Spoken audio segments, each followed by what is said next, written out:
All right, everybody, welcome back to Work-Life Harmony. I have an amazing guest with you guys here today. I have been giddy with excitement to get Laura Smith on the show.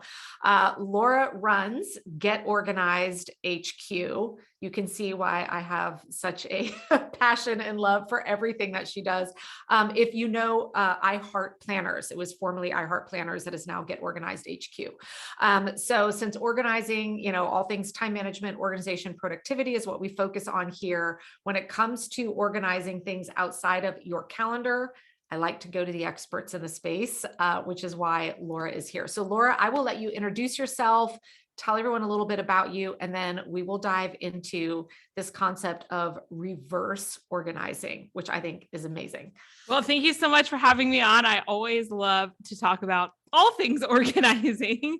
So as you mentioned, I run Get Organized HQ. I started about 9.5 years ago now. It's hard. It's just hard to believe. I started as a little, actually before I Heart Planners, it was Super Sweet Life. Like I've been on quite the journey as, that tends to go. And I live in Indianapolis. I have a 7-year-old and a 5-year-old. So basically, it was just born out of when I started my blog. I didn't actually know what my whole, what the end game was. I was just like, okay, we're going to start. I don't think any of us do, right? Yeah, exactly. Yeah. And I had all these hobbies and interests. And one of the things that is really important when it comes to blogging and having your own business is that you need to focus on something that you could talk about for years without getting tired of it, because that's what you do. And it quickly became clear to me, it took 3 months to realize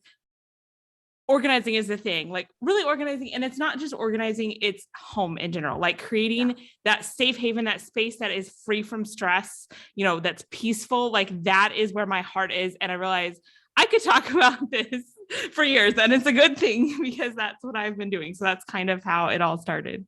Well, what I love about, and I started following you back with I Heart Planners. I've been watching your stuff forever. And what I love about it is it's so real, because there are some, folks out in the organizing space where it's too picture perfect that I'm looking at it. I'm like, yeah, how nice, but you're in the thick of it. I mean, you've got littles at home. You're still in the world where you clean stuff up, you come back 30 seconds later and everything's been dumped out. And so this is why I just am always drawn to the strategies that you share. You're so honest and open about, yeah, this is what we're working on. This is, it isn't always pretty. And so it makes it, I feel like you give such hope to all of us out there that, yeah, we can tackle this. We can still have an organized home and life, no matter what stage and phase we're in, and we can find it in a way that works for us. So I love your realness with everything that you share. So thank you. So true. I feel like the temptation often is to be like, well, I can't keep everything the way I want it, so I just want to give up, and that was me for a long time, because I kind of have the all or nothing. And then I realized 70% is better than nothing, or, having I have a couple of, beautiful Pinteresty spaces that stay that way all the time, but the rest of the house is more lived in looking. But it doesn't mean that I don't enjoy those spaces that stay really nice. And, I think it's just a matter of keeping going and celebrating the successes instead of just focusing on how it's not quite perfect. And it really isn't, because we live in our spaces. Yeah, exactly. And I mean, I always feel bad because people see my office usually with videos. My office and my closet are the two places in my house that are solely mine. Yes. And so they are what I would consider my picture perfect happy place, because no one else lives in those but me. But then I walk out the door of my office, I'm like, yeah, welcome to real life. But I love having this safe haven when I'm feeling like things are ugly out there. I can just come sit here for a minute and be like, at least things in here are where I last put them, hopefully, unless someone snuck in and took them out. So true. Yes. So one of your recent newsletters, I love getting my Sunday newsletter from you, shared this concept of reverse organizing. And I've never seen that talked about And so I know that my listeners would love to, because I talk about, reverse engineering goals. I mean, a lot of people do, but this concept of reverse engineering or reverse organizing was amazing. So I would love for you to share some tidbits and kind of what that is and how it works. Yeah. So I think that a lot of times when we want to organize a space, it's very common to like, you first declutter, which I'm all about because clutter, you never have to touch it again. And then you're like, okay, I'm left with all of these things. So, what do they fit in? What bins fit on the space that I have to go? And you kind of get all the stuff organized. And when you do that, it can look like really nice and, you can have all your stuff put back nicely. But instead, what I like to do, especially for those commonly used spaces, is like take everything away. And then instead of saying, okay, here's what I have and here's where it needs to go, say, what do I need to use when I'm here? Like, what do I want here around me? And so you kind of reverse it that way. Instead of looking at your stuff and deciding where it goes, look at your empty space and say, what should go here?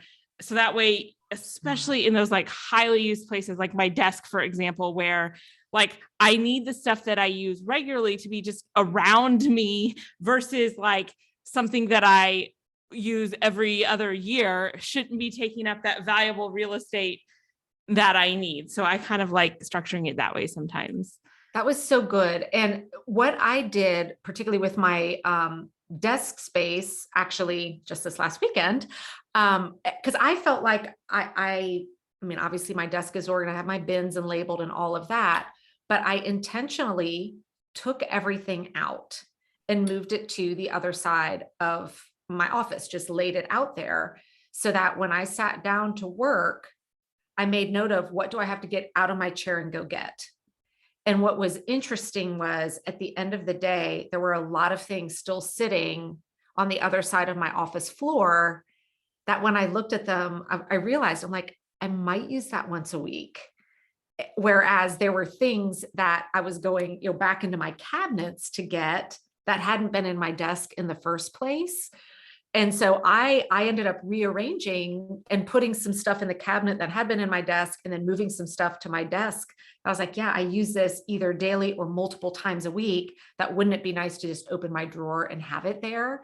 And it was messy in the process, but I'm really excited about where else I can take that strategy in our house to say, do we have this arranged really well? And someone in my community just the other day was like, hey, could you bring on someone to help us with best organizing a kitchen? So I know I didn't tell you I was going to ask you this question, but I feel like that reverse organizing, that's where I want to tackle that next is our kitchen space, particularly with those bulky appliances. We have some in the attic. Any tips on how we might apply this to our kitchen without literally emptying every kitchen cabinet? I mean, that would be really difficult to live in for, a couple of days to do that. For sure. Yeah. And I think kitchens they're definitely a place where I would apply this because you use it all the time. And I think you end up with so many things in there that you almost never use. And then you're trying to like dig out something that you use all the time. Yes. So I think that's so true. And I agree. It would be a little bit difficult to like literally take everything out of your kitchen. So I think there's a few ways you could do it. I think some of us, we just know what we use. But another idea and something that I have tried and it kind of works is like putting a little sticker on things that I use or even making a list. Like, and whether even if you didn't write it down, just try to be conscious over the next week. Like, what items am I using? Like, what do I use this week? And then that'll give you a much better idea of the things that you're always reaching for. And then make sure that like the real estate that's like easy to get to is where you have those things that you always use. And I think it's going to be different for everybody as far as like your cooking style and things like that. But, almost everybody, and I actually really like kitchens because I think unlike most of the rest of the house, 90% of like the stuff has a home. Like I know where my plates go. I know where my cups go. I know where my silverware goes. And we know we use that all the time. So I think there is some low hanging fruit to start with. And then after that, I think when you get to the gadgety stuff or the appliances or the pots and pans, that's where it's a little bit less clear, like, which of these do I use all the time? And one thing I will say when it comes to pretty much anything, but especially the kitchen, I have found myself organizing by what I wish I used all the time. Like, oh my gosh, the minute you said, I was like, oh, guilty. Yes, I'm exactly. going to use this thing to make my own whatever that I'm never going to actually make. Like, or like, you get a blender and you're like, I'm going to have a smoothie every day because you see that. And that lasts for like a week. And then you're like, okay, I use it every 3 months. So I tend to want to organize by like, oh yes, I would like to be a person who has a smoothie every day, but that's not me. Or like my stir fry pan, like stir fry is good and yummy and healthy, but I do not like chopping vegetables. And like, I end up doing it like not all the time. And so, I eventually got rid of the stir fry pan because I realized I have other pots and pans that do the same job. Could do it. Yeah. Yeah. So just, I think, watch out, like ask yourself, what do I really do? So Not what in my ideal world, what would I use? That's not the right question. Ask what you really use. And if you get like, say it's a blender and you get back on a smoothie cake every day, great, then change it and put your blender somewhere. But if you're not actually doing that, I think that's a good question to ask for anything, because I just get so caught up in what I wish I did and not what I actually do. So as soon as you said that, I was like, oh, I felt that one in my core. And I was thinking of this last night as I was emptying the dishwasher. I'm like, this is a good place for me to start. Like if it's in the dishwasher, it means I recently used it. So, but I'm sure I am not the only one. I have the drawer. And a lot of this also comes from the fact my husband and I got married later in life and he likes to cook. So we had to merge we each owned homes. We had to merge a lot of stuff. When I pull open the drawer, that is like all of our like the spoons, cooking utensils or whatever, I pull the same 2 out. Yep. All the time. Like we all have our favorite. Yep. Yet we've got over 15 of them in this drawer. And so I'm thinking, well, maybe I could just start with that drawer and we could just put everything like in a canister on the counter and like cook for a week and save and when you use it, then put it back in the drawer and what's left in that canister, maybe the 2 of us need to look at it and say, do we need 7 wooden spoons? Like, do we really? Because obviously we feel like we do, but I'm going to pull the same one that I've had and loved for years every single time that I cook. And I think we have a lot of extra stuff in there, but it's, oh, so-and-so gave it to me, or, I have intentions of using it because I'd surely be a better cook if I cooked with this instead of that, but I'm just not going to do it. So I think that there's going to be really interesting ways to kind of slow roll tackling this reverse organizing our kitchen. Like you said, and I don't need to for the plates. The plates go where they are. They've always been there. We use them. That's fine. But it's the drawers of and I am a gadget lover, like hardcore gadget lover. Yeah. I don't mind the gadgets either. I mean, I cook some, but I love baking and I have a decent number of gadgets because when you're baking, you kind of need those specialized tools. Like, and I pastry blender that every day, but I use them so I'm totally with you there. I like starting with the drawers that you see most often, because then I think you're also going to feel just lighter and better. Like you're going to open the drawer and it's going to feel good. The other thing about kitchens that I have done my entire life, because I have lived in multiple different, apartments and houses and had all different sizes and amounts of storage in a kitchen, but especially when I had a much smaller space, I got creative. And like in our first house, we turned our coat closet into a pantry because it was right across from the kitchen. There was there was one cabinet that was supposed to be a pantry, but it didn't really fit everything. And we didn't need the coat closet. Like we had closets, in our bedrooms. So we just turned that into a pantry and got creative. And so I think with the things that you don't use very often, you can get creative. Like, do you have a basement storage space? I've stored them in like closet, like strange. Yeah. I remember my first house, similar, very little storage space. And so those appliances I really wasn't going to on the regular were in the guest room closet, like up high on the shelves. So I was like, yes. I think that's totally good because you don't want your kitchen to be so stuffed that like, to me, it just gets overwhelming when I look and like the whole cabinet is stuffed and then I have to pull 8 things out to get to the thing that's in the back corner. I would rather store it somewhere where it's easy to get to, even if it's a little bit odd or I have to walk a few steps to get to it. And especially if you want to keep it, like the food processor, for example. I mean, I was talking to my husband the other day and I was like, a lot of people would say to declutter it because we use it probably twice a year, but when I use it, I need it. Like you have to have it. No way I'm going to slice like, if I'm having a big crowd, there's no way I'm going to slice like 50 potatoes into tiny little discs. Like this takes a 4-hour project and makes it take 15 minutes. So when I want it, Yeah. I want to use it. So I didn't want to get rid of it, but it's not something I use all the time that needs like premium counter space. Well, that's like our, I'm sure everyone who got, was of my generation, I have the Fondue Pot, right? Oh, yes. How often do we sit down and make fondue? We've done it once in 10 years. We just did a couple months ago, but for the first like 4 years of our marriage, it was right there in one of like the cabinets that you opened up, and I would pull this fondue pot out like multiple times a week. Finally, now it's up in the attic. So at least it's there, because when we do it, it's fun to have. I don't want to get rid of it, and I'm okay walking 2 flights of stairs once a year at best to get out said fondue pot. But again, I like that idea of find somewhere else to put it so you're not cramming it into your kitchen, and then your kitchen feels less overwhelming. Yeah. Instead of just, because then I will go extreme and be like, we're getting rid of everything, when maybe I wished I hadn't, Yeah. And I think it's just up to you. Like some people really want to be totally minimalist, and like, that's my mom. We'll make do, if we want fondue, we'll use some other method, or we won't have it or something. And that's fine if you like that. But if you don't want to do that, I think there are other options of just seeing what your personal comfort level is and how much you want to keep. But I do think no matter what, like you're in your kitchen so much, you want to like really feel good in there. Like you want to feel free. You want to open the drawer and just feel good about it. This is going to be all right. I'm going to start this reverse organizing drawer by drawer with my husband and I over the next week and a half. And I'm going to be very interested to see if I can, I might even, guys, I think I'll take a picture of the spoon drawer that I'm talking about, and we'll see where we end up after we do that.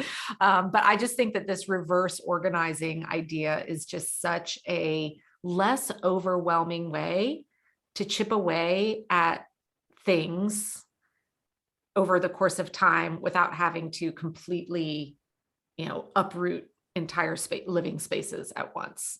Yeah. And I think drawers are great too, because they get overstuffed so easily.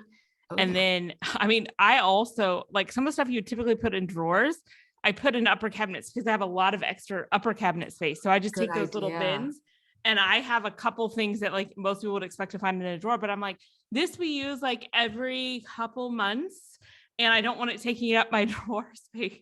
So that's smart. I hadn't even thought of that, of like making a little bin of those baking tools that when I need them, but I'm not using them on the regular, and putting them up high, and I can just grab that bin out and they're all there. Yeah. That's and really I have smart. These, the Container Store is where I like to get them. They're not even that expensive, where it's like it's designed to fit in an upper cabinet and has a handle with the pull out. So it's really easy. Even if it's fairly high, it's easy to get to. And you don't even have to take the whole bit out to grab something out. So it's almost as easy as a drawer. So that's what I use for some of my stuff that you would typically find, like my pastry blender, for example, like that pastry cutter. When I need it, like I use it, but I would say like maybe every other month I might make biscuits or something that needs it. And so I'm like, I don't really want it taking up my drawer space. So that's still easy to get to. And I just happen to have extra upper cabinet space. So that's like my little trick that I like to. Oh, I was funny. I was just at the Container Store yesterday. I must have been channeling my I love the thoughts about our chat today. But this makes me want to go back. I saw those and the Dollar Tree has knockoffs, but they do not fit in upper cabinets. Is the problem. They're slightly too big, so you can't close your cabinet. And I'm like, Dollar Tree, make it smaller. It would be cheaper for you. Yeah. I mean, the Container Store, they're not that expensive, but obviously at the Dollar Tree, they're only $1. So if you had if you wanted to do it in your lower cabinets, I think you could use the Dollar Tree ones. But the Container Store has one. I'm excited. Now I have an excuse to go back to the Container Store. Well, yes, that's just what we always need. I instantly feel like a better human being. And just walking in, I'm like, and I'm just a better person because I'm standing in the store where everything is organized. Yeah. Oh my goodness, Laura, this has been so helpful. Do you have any, other than that top storage idea, any of your current favorite must-have organizing products? So there is one organizing product that this is kind of weird, but I always say if I were stranded on a desert island and I could only have one organizing bin, it would be the multi-purpose bin from the Container Store. Multi-purpose bin. Okay. I'm going to put a link to it in the show notes so everyone can see what you're talking about. Okay. So it's basically, they now have it in more than one color, but most of them are clear. It comes in 4 different sizes, and it's an open top. It has a handle. There's some that are real skinny, medium, large, and then the extra large is actually a little bit deeper, and it would fit even a hanging file or file folder or full-size paper. But those multi-purpose bins, I will tell you, I have used them like absolutely everywhere. Shelves, cabinets, pantry, garage, car. And what I love about them is like they are incredibly versatile. They don't have a lid, and there are times when you need a lid, but for most things it's easier not to have a lid. Yep. And I'm a huge fan of, whenever possible, I don't buy a new type of container. Like if I'm organizing a new closet, I want to use things that I already have.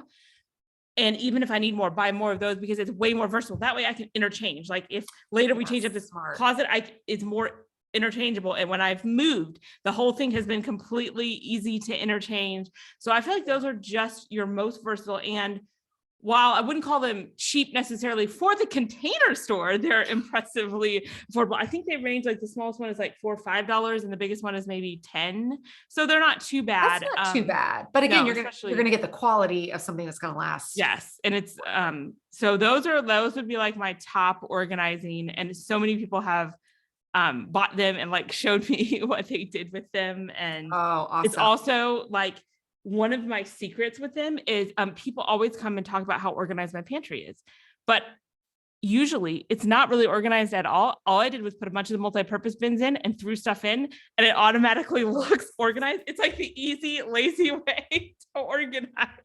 That's smart. So, okay. I like easy and I like lazy when it comes to pantry type stuff. So, yeah. So that's been our secret to pantry organization. You guys, I will tell you, it was one of the highlights of my year last year was being invited to be a part of the Get Organized HQ Summit. I am still rewatching videos from that. I mean, it is so jam-packed. So it is something that Get Organized hosts every year, but it's in the fall. So you guys will have to wait for that. But in the meantime, where is the best place for everybody to connect with you? Because I mean, honestly, just getting your that weekly newsletter of your stuff, there is gold in that every single week. So where's the best place for people to get into all of the Get Organized HQ world? So our website is Get Organized HQ. So like HQ stands for headquarters.com. You can sign up for our newsletter there. And then as far as social media, I'm most active on Instagram, although I'm not a super active social media person, but you can keep in touch with us on Instagram or Get Organized HQ, and you'll see me. And if you want to see like the real stuff, that's like stories is usually where I share it. Yeah. No, I love your stories. And what I appreciate with your weekly newsletter, guys, is when you sign up for it, it's not like now you're going to get 27 emails every single week. Yeah. Like I love, and I've done something similar with my business. I got such value out of your newsletters. I'm like, okay, I need to do the same for the people in my world. Because the last thing I want to do is create more clutter and all of that. So I look forward to my weekly newsletter from you and diving into your great tips and tricks. But having you here has been a pleasure. Thank you. Thank you. Thank you for sharing your time with us today. Well, thank you for having me. It's been so fun. I always love to talk about organizing. All right. We'll see you guys in the summit later this year as well. Sounds good.